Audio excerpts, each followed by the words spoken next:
The Miraculous Journey of Edward Tulane. Chapter 12.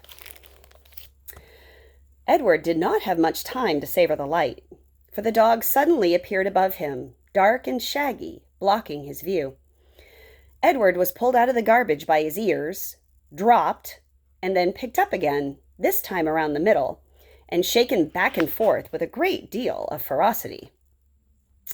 The little dog growled deep in its throat, and then dropped Edward again and looked him in the eye. Edward stared back. "Hey, get out of here, you dog!" It was Ernest, king of garbages, and therefore king of the world. The dog grabbed Edward by his pink dress and took off running.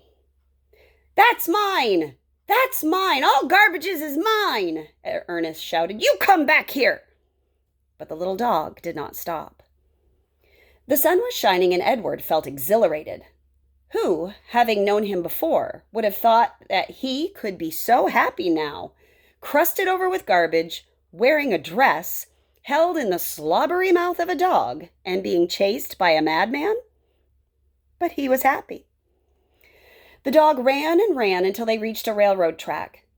They crossed over the tracks, and there, underneath a scraggly tree in a circle of bushes, Edward was dropped in front of a large pair of feet. The dog began to bark.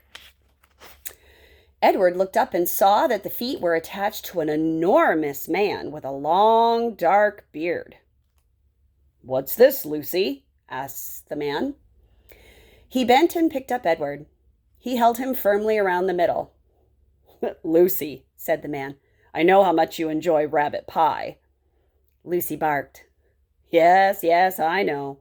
Rabbit pie is a true delight, one of the pleasures of our existence." Lucy let out a hopeful yip. "And what we have here, what you have so graciously delivered to me, is definitely a rabbit. But the best chef in the world would be hard-pressed to make him into a pie." Lucy growled. "This rabbit's made of China, girl." The man held Edward closer to him. They looked each other in the eye. "You're made of China, aren't you, Malone?" He gave Edward a playful shake. "You're some child's toy, am I right? And you've been separated somehow from the child who loves you."